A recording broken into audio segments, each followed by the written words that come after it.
you can function on almost no sleep. So that's one of my least favourite misconceptions. Got a third of our day that we should be spending asleep. I want you to keep your bed for two things, sleep and sex. And I mean, if you're having really stimulating sex, then maybe sex can even move to a different part of the house. I want women to look at sleep not as a luxury. Sleep is a priority. Our body is doing a lot of restorative process during sleep. Consistency in your sleep schedules is really important. Know that you don't have to live with poor sleep.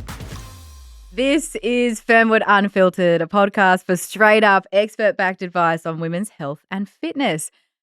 If you're running on empty, waking up tired, feeling like you're doing everything right, but you're still not sleeping well, this is the episode for you. Make sure that you do share this with someone who you think needs to hear it, because Meagan Crowther is with us. She is a behavioural sleep medicine specialist with a background in circadian science, helping women understand and improve their sleep. Her work focuses on the powerful connection between sleep, stress, and the nervous system, particularly across key life stages such as hormonal changes, pregnancy, postpartum. Meagan is passionate about cutting through all of the noise of modern sleep science and advice, empowering women with practical evidence-based strategies to support their sleep in a realistic, and this is key, sustainable way. She believes sleep is not a luxury, but a fundamental pillar of health and a powerful act of self-respect. Oh, I am so excited to talk to you today, Meagan. Welcome to Fernwood Unfiltered. Thanks so much. I'm thrilled to be here. Before we get into our main discussion, what is a key takeaway that you hope that our listener gets from our chat? Yeah, I really want women to start thinking of sleep not as luxury anymore. It's something you need to be doing to look after yourself. It's no longer needs to be the first thing that goes away when we get busy. It's actually something we need to be prioritizing, and it's something we can reach out for help if we are having trouble with sleep. I do want to delve into that prioritization, because unbeknownst to you, throughout almost every season of Fernwood Unfiltered and through many of our episodes, one of the number one pieces of advice that our experts give, regardless of the issue, is to get more sleep. Why do we struggle so much with getting good sleep? Yeah, so I think firstly, it's recognizing that sleep is really key to health, which we're starting to see, like you've touched on. We're starting to see people across the board recognize the importance of sleep, which previously we hadn't done. And so it's really recognizing that sleep is actually a key part of our mental well-being and also our physical health, even our immune responses. They're all impacted by a lack of sleep.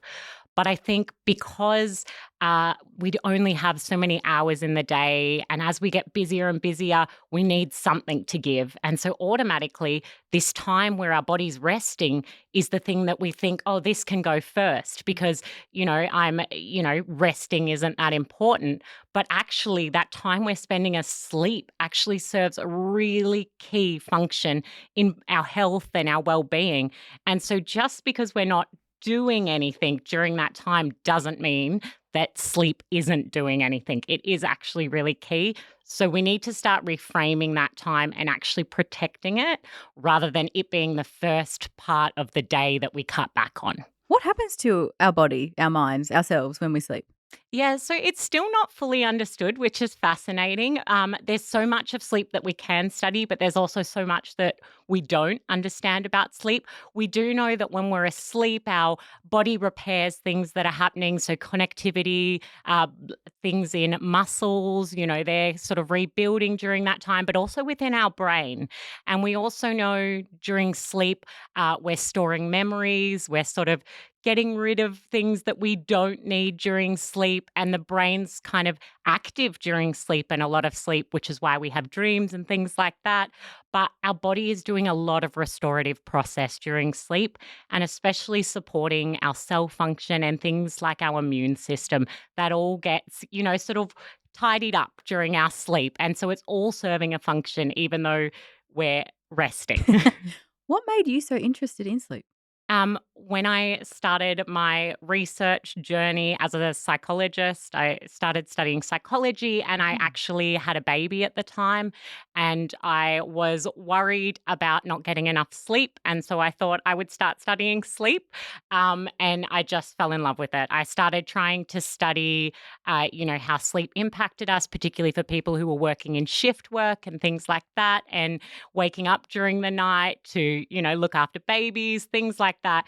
And I just realized how important sleep was and the fact that I'd undervalued it for so many years and that we weren't talking about it enough and we weren't getting help for sleep when it became problematic. Shift work is something that is very important to me. It is one of my special interest subjects because I have done it over the course of my career. I was in breakfast TV for 4 years. Over the course of that, I would say 5 days a week, I started work at 2 a.m. And while a lot of my producers tried to go to sleep at 6:30, I refused to do that. And I can see you nodding at me. I'm like, I don't know how to say this, but I would often split my sleep. So in my what I thought would be fine for me to live off would be to sleep for 4 hours during the middle of the day and then also during at night. So I would have a shift of sleep so that I could do my shift work and continue to have a life. How does that kind of disruption when it comes to sleep, how can that present itself into overall health?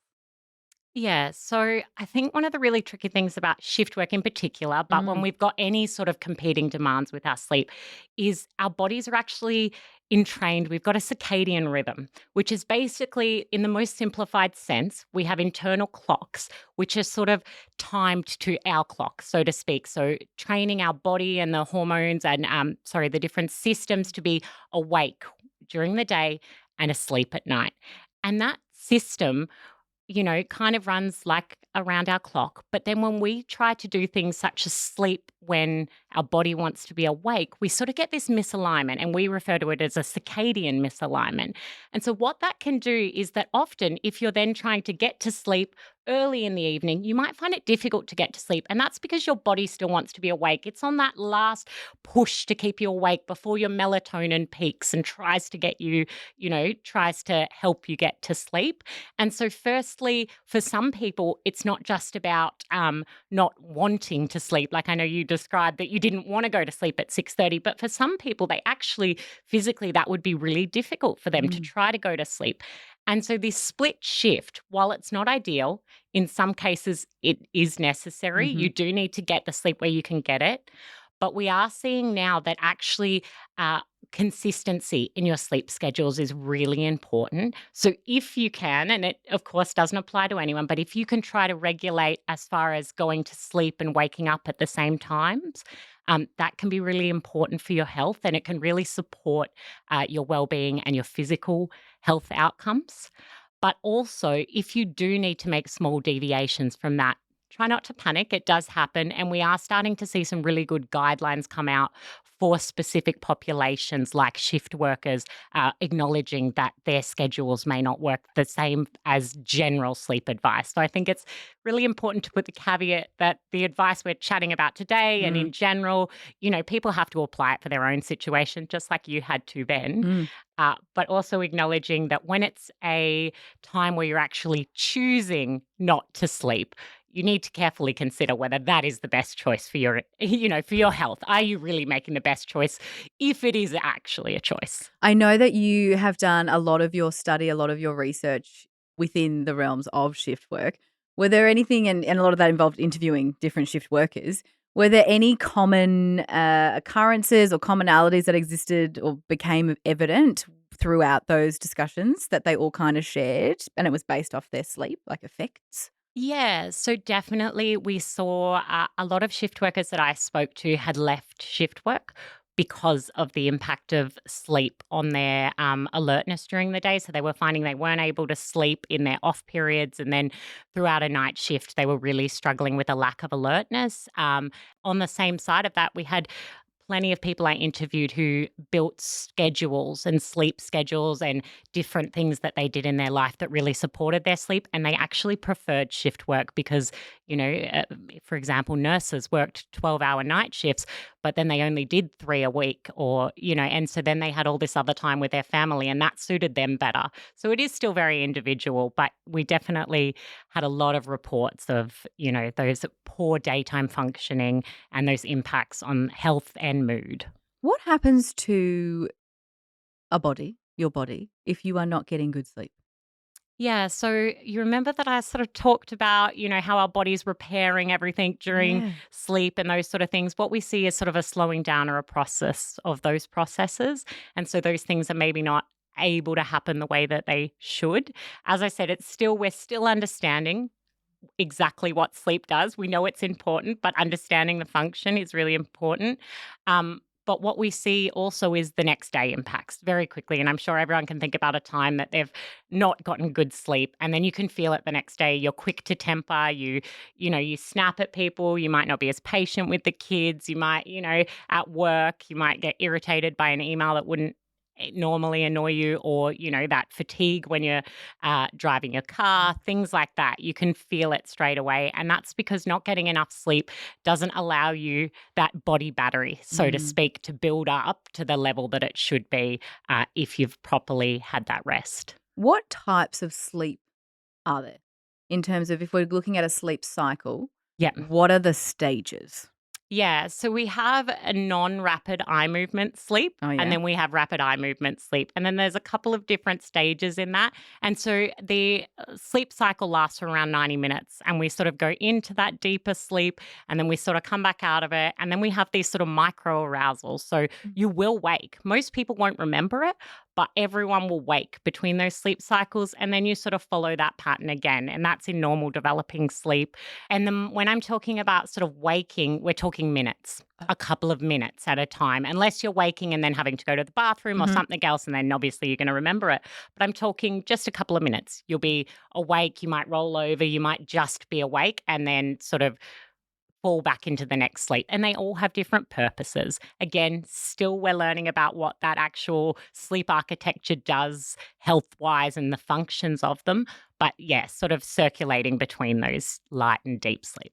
Focusing on women in particular, how does our physiology affect our sleep? So whether that be our or even our time of the month, so our cycles, how can that affect our sleep or our quality of Yeah. So, one of the problems we have at the moment is that women's health has taken a long time to get researched. sleep? Mhm. And the idea that a menstrual cycle could impact sleep or sleep could impact, either way is sort of a new concept.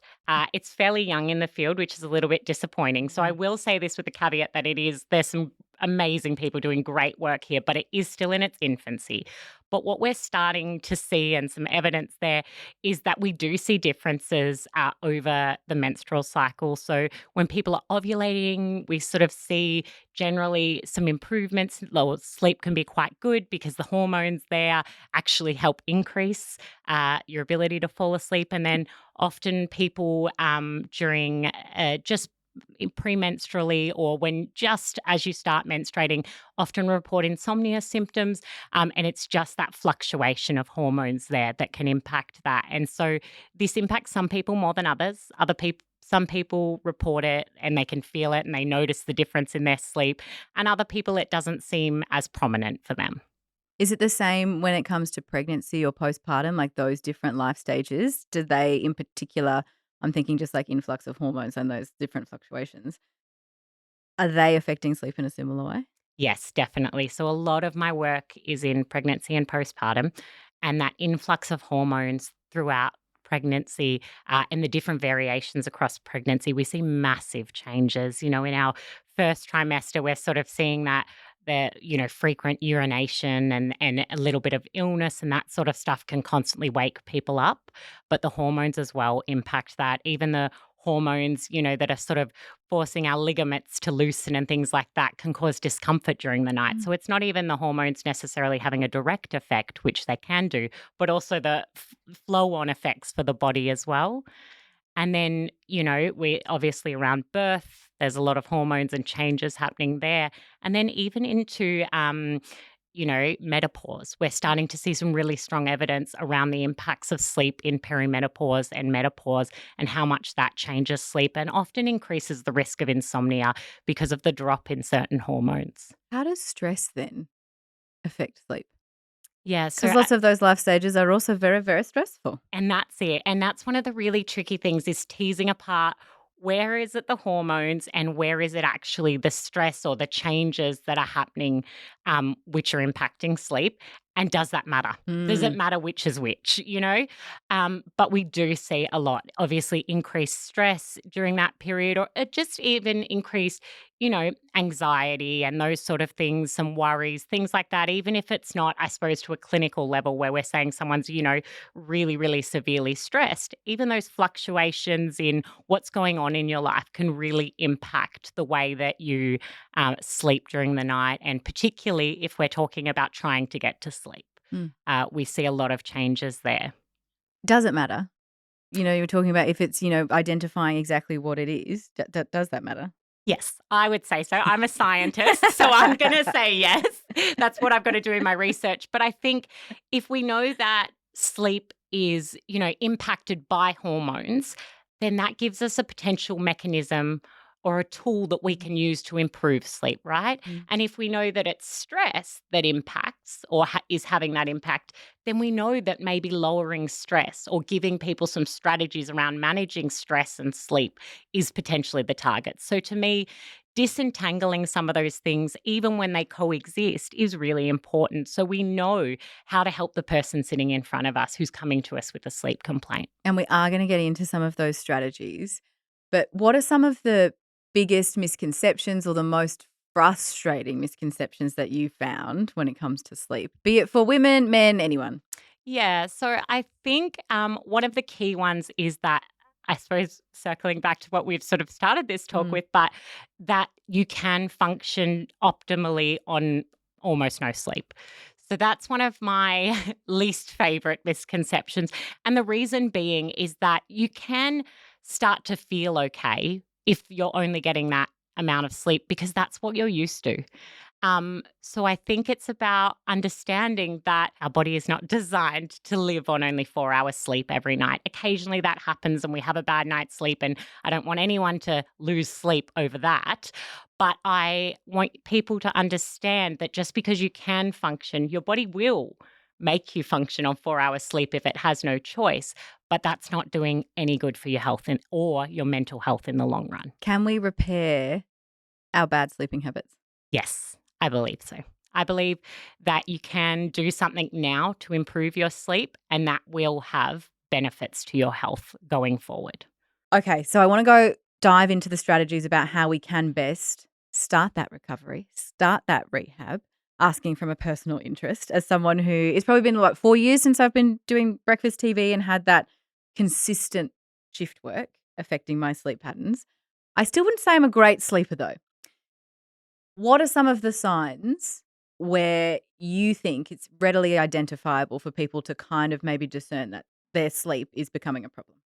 Yeah, so I think there's a big spectrum Mm. as far as not having a good night's sleep and clinical sleep disorders. So I think that's an important thing for people to understand. So there's some really clear indicators of clinical sleep disorders. So I'm thinking things like obstructive sleep apnea and things like that. So if you're snoring very loudly, someone has actually observed you stopping breathing, or they've made a comment about your snoring or sleep, I want you to go to your GP. And I want you to get support and get a sleep study, because that is quite a different thing. The strategies we're going to touch on today are not designed for that sort of thing. That's a very respiratory and physiological response and needs appropriate assessment and treatment.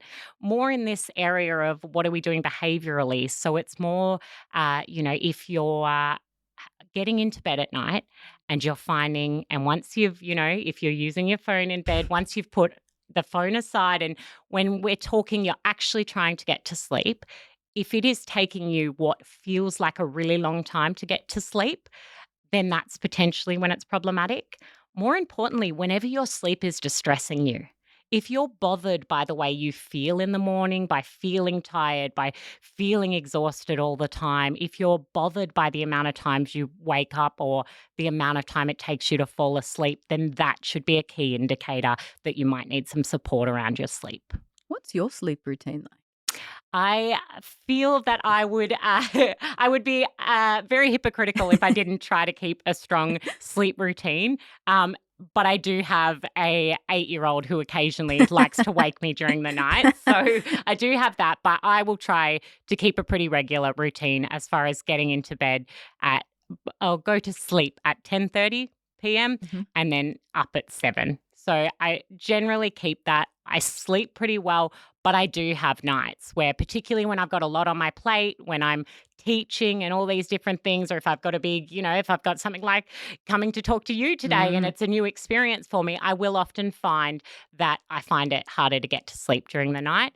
And so what I do is try to follow my own advice, which we'll talk about a little Mm. bit, but I do try to keep that consistent routine, and just try to, really carve out and prioritize those, sort of non-negotiable sleep hours for me. Mm. Talk me through that advice. So I think one of the really key things that I want people to take away and think about is that I want you to keep your bed for two things: sleep and sex. Mhm. And I mean, if you're having really stimulating sex, then maybe sex can even move to a different part of the house if it has to.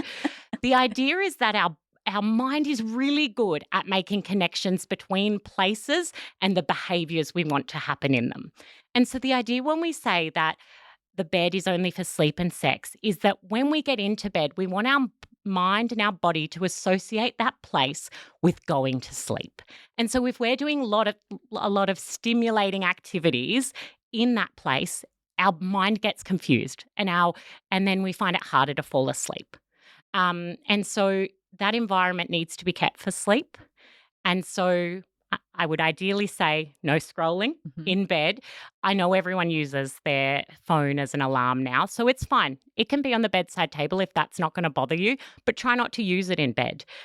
If you can't sleep during the night, move into another space. So even a chair in the same room, or preferably, out onto the couch. Do something quiet, dark. Once again, ideally not scrolling, but, read a book for a few minutes until you feel tired again and then return to bed. The problem we have is that if we spend a long time awake in our beds, the mind then starts to associate bed with wake again. And that builds over time and recreates this vicious cycle, which can make it harder for us to sleep. I'm sure that many of our listeners, potentially, this question that I'm about to ask you just popped into their heads there. Don't worry, I'm going to ask what Meagan's thoughts are about a television in the bedroom. But before that, just wanted to give the reminder here that if you are getting a lot out of this conversation already, make sure that you do share it with someone that you love, maybe someone who you know really doesn't sleep that well, because this is obviously going to help them. Have you ever felt like you are guessing your way through your health? That's exactly why we've partnered with Ovum AI. It's an intelligent health tracker designed to help you understand your body on a deeper level, from your cycle and symptoms to your overall well-being, so you can make more informed decisions and advocate for yourself with confidence. As a Fernwood member, you'll get exclusive discounted access to Ovum AI through member perks. Because at Fernwood, as leaders in women's health, we're here to support and empower you beyond the gym. Meagan, television in the bedroom, yes or no? No. No TV in the bedroom. I mean, you get more space back in your bedroom. You can hang a nice piece of art where the TV once was. You do not need a TV in your bedroom. What happens to our brains when we're scrolling? Why is it so counterintuitive for us to then be able to fall asleep immediately? Yeah, so I guess it's that idea that when we're scrolling, a lot of the time we're getting sort of a dopamine hit, or depending on the content, with the current everything going on Yeah. in our lives at the moment, it's often a cortisol spike. You're getting these responses which are making you alert. And so if we're doing that and we finish up, we're scrolling, we're seeing all of this different content, and then we're trying to immediately say, okay, now I'm sleeping. The mind's not good at task switching quite that easily. Is there a recommended time that you shouldn't look at your phone? I'm just thinking that every time that I'm scrolling on social media, it's like, this is my nighttime routine. What I do is I do not look at my phone for the hour or whatever beforehand. And I'm like, well, I'm stuffed. I'm already in my bed. So, is there an ideal time that you actually do start this routine and you do not engage with things that are going to affect? Yeah, so I think there's, as I said, sort of touching on, there's a big spectrum Yeah. between if your sleep is problematic for you at the moment, we're probably going to give you some clearer recommendations around don't use it the hour before bed. If it is part of your routine and it is not impacting your sleep and you aren't concerned about it, then I wouldn't worry too much. Ideally, I would leave it at least half an hour. For example, even me, I definitely don't switch everything off a full hour before bed. I might finish up TV at 10:30, and then by the time I lock up the house Mm. and, give the dog some water and brush my teeth and hop into bed, that's half an hour. So I think building something that naturally works in your routine so it's sustainable. Um, but the less you can do it actually within the bed, you'll actually find that you naturally then build in a bit of time.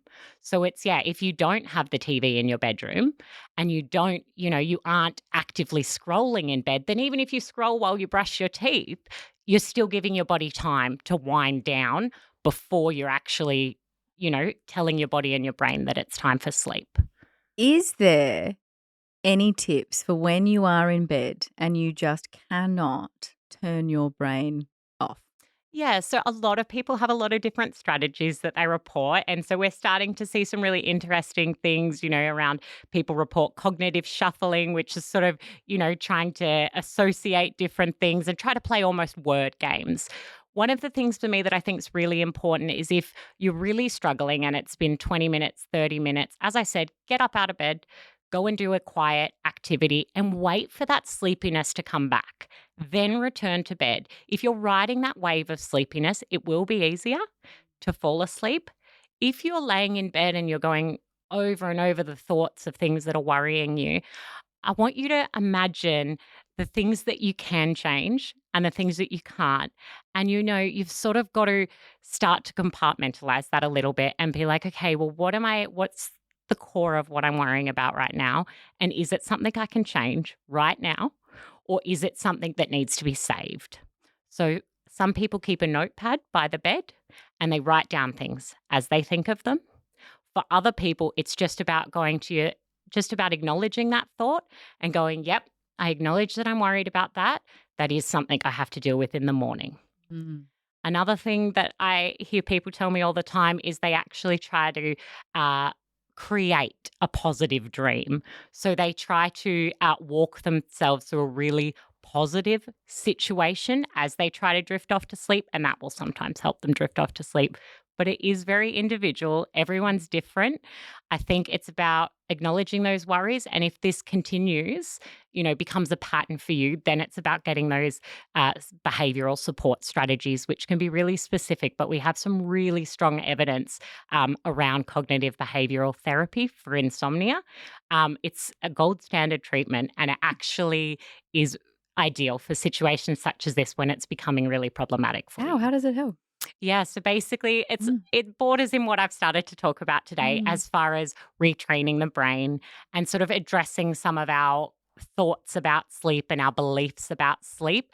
And we also reintroduce that proper relationship between bed and sleep. That's one of the key things, and it's done in various ways depending on what particular sleep issues the person is presenting with.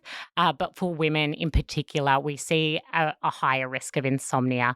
Women are more susceptible to insomnia for various reasons.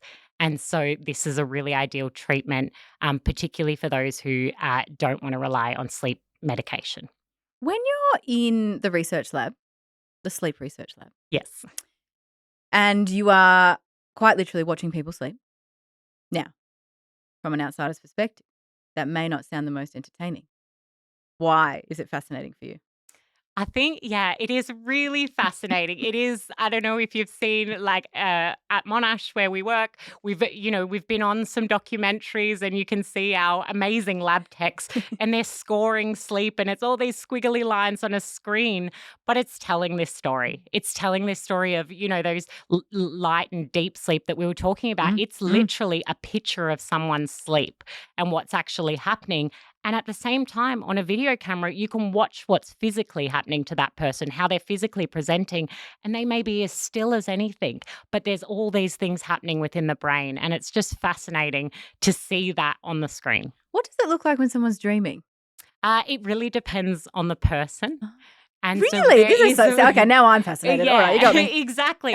And so dreaming is sort of something we're definitely understanding more, but you can definitely see more activity in sleep when someone's sort of having the dream. And we do have occurrences where people actually, there's sort of a subset of sleep, conditions going on where people actually start to act out their dreams. And, for example, sleepwalking is an example of that. So the body is active enough and the mind is active enough to actually get out of bed and sleepwalk and things like that. This is a question without notice, but when you're dreaming, are you still getting the full benefits of sleep? Yeah, I don't know that we know fully the answer, but you are still sleeping. So I would say, with the caveat that I haven't explored exactly that question, but I would say yes. As long as you're still sleeping, you would still be getting the benefits of that. And many people and some scientists in the field believe that it's actually the mind's way of processing information, dreaming is. When it comes to all of the tech, you talk about your lab techs, I feel that in our particular age, the digital age, I sound 94, but the digital age, there are more devices than ever before that actually help you track your sleep, whether that be watches, whether that be rings. Are these beneficial? We've got to understand that by tracking our sleep through a ring or a wristwatch, something like that, any of that sort of score, the sleep score that you're getting, is sort of an algorithm that's a byproduct of whatever those developers believe sleep is. We are not actually measuring sleep for most of these. I mean, many of the newer devices are getting better and better at, as far as we actually can compare these to polysomnography, which is what we do in the lab. And that's how we measure sleep in the laboratory. And some of them do compare in many aspects of sleep, but this sort of overall sleep score is only beneficial if you find it beneficial. If your sleep, the way your sleep's being tracked bothers you, if you look at it in the morning and you might, think to yourself before you look at it, oh, did I have a good night's sleep? Yep, I felt pretty good. But if you look at your device and it says that you didn't, does that distress you? And in which case, I don't think that's helping. I personally don't use sleep tracking devices. I just don't want to sleep with a watch is my main reason for doing that. But I would just urge people to think about, is this actually helping or harming me? I don't want people to worry about their sleep. The more we bring devices into it and measuring our sleep, if that's causing you anxiety, that may actually hamper your sleep more rather than not tracking it and just going by what your body feels in the morning. See, that's my thing. I feel that if sometimes, and you may disagree, but I feel like sometimes there could be too much information, and then that's actually what keeps you up at night. Exactly. Yeah, I agree. It's that, sometimes what the device is measuring and tells us is discrepant with what we feel. And at the end of the day, to me, what my body feels is more important on a day-to-day basis rather than what my watch tells me I've done that day. When do you think someone should seek help when it comes to their sleep, or seek outside advice, and they can't just figure it out by themselves anymore?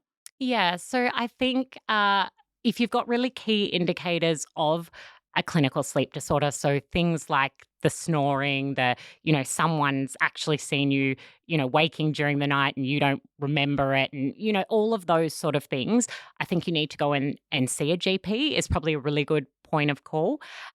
If you're looking for more general sleep advice, we've got the Sleep Health Foundation runs in Australia, and they have some really good evidence-based sleep advice. So maybe not TikTok, that wouldn't be my first stop for sleep advice, but definitely you can look at the Sleep Health Foundation.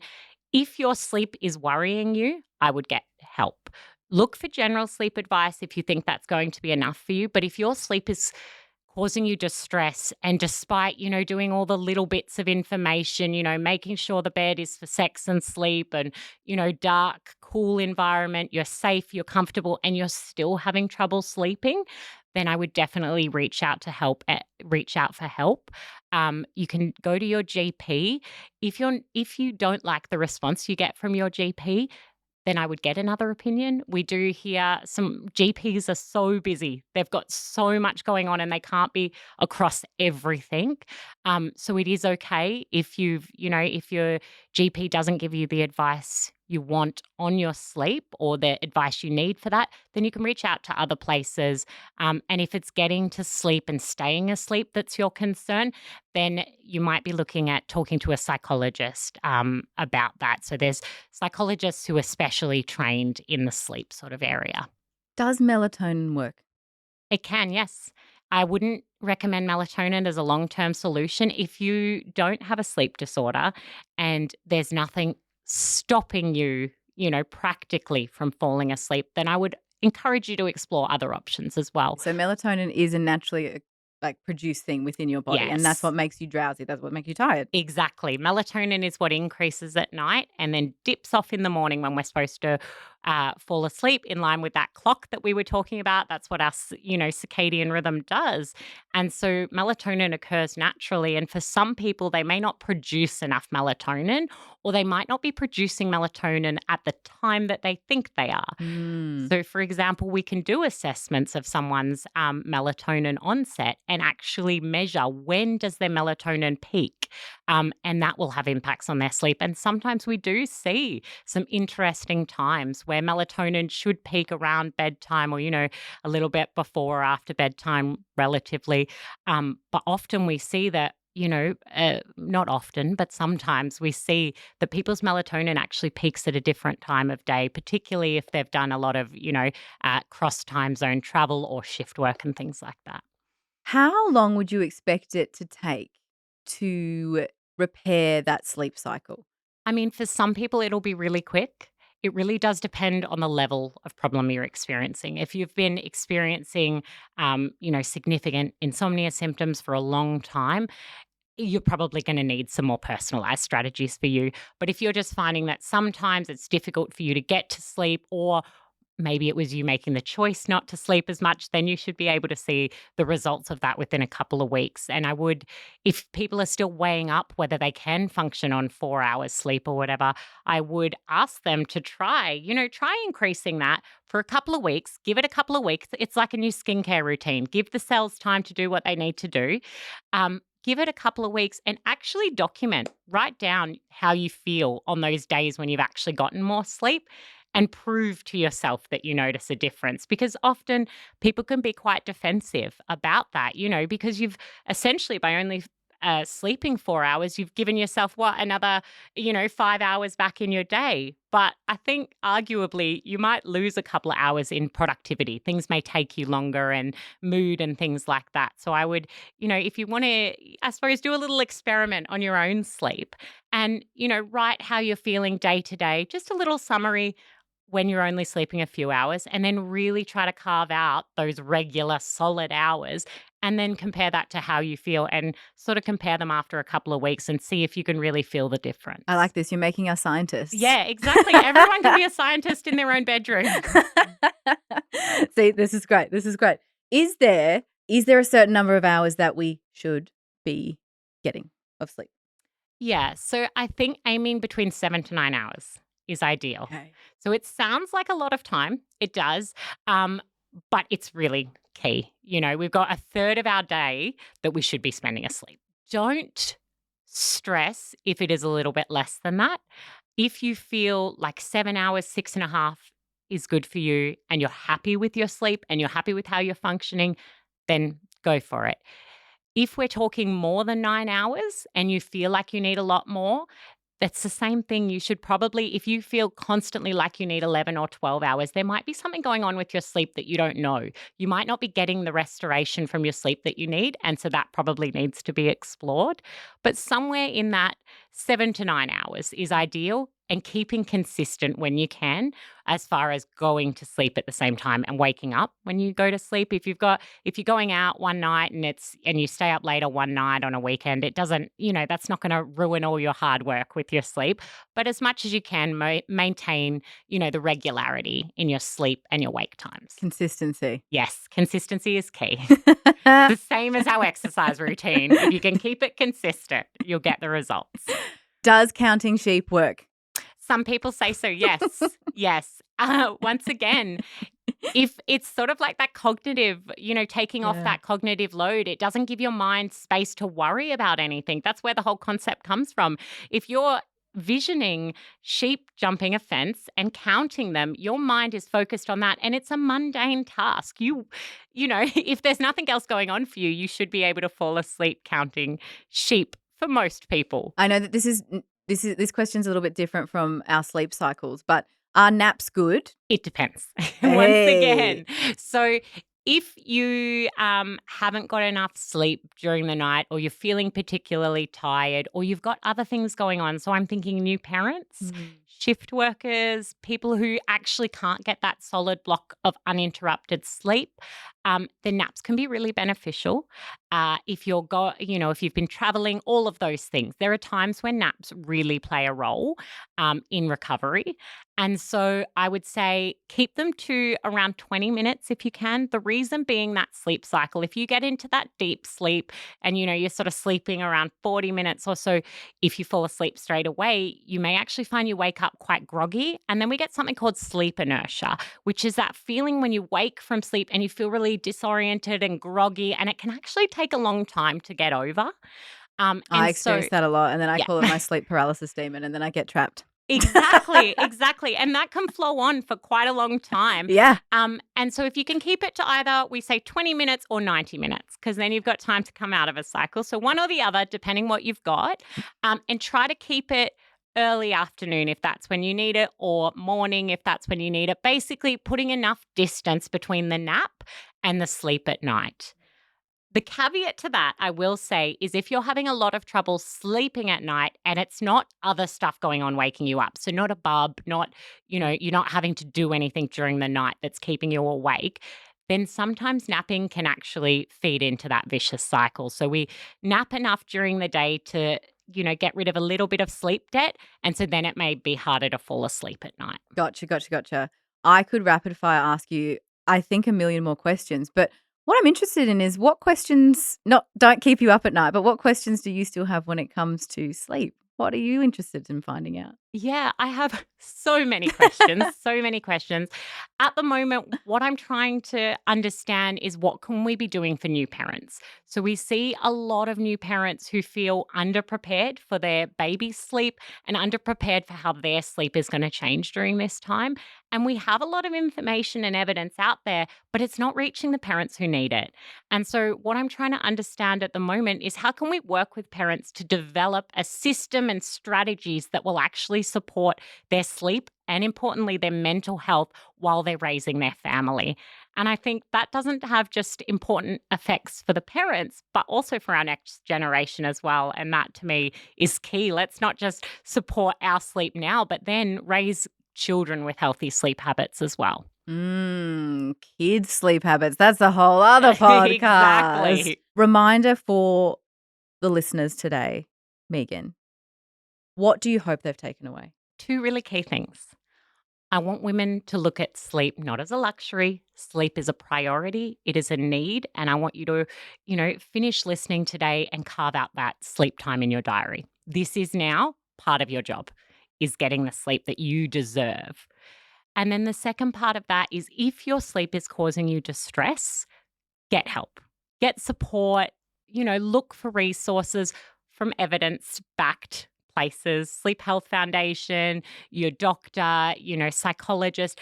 Get some evidence-backed support for your sleep, but know that you don't have to live with poor sleep. If you're not happy with your sleep, if you're feeling the effects of poor sleep and it's causing you distress, then reach out and get help for it. There's plenty of us out there waiting to help. How can they find you? I've got my website, which they can reach me at, and also we're at the Sleep Laboratory and Healthy Sleep Clinic at Monash University. Meagan, thank you so much for joining us on Fernwood Unfiltered. Thank you so much for having me. I'm going to employ the routine, I promise. I promise I'm going to employ the sleep routine and see if I can sleep through the night, and I will try my best not to scroll. Well done. You let me know how it goes.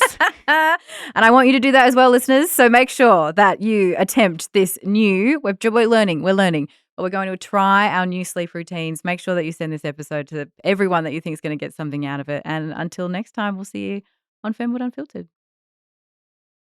Thanks for listening to another episode of Fernwood Unfiltered.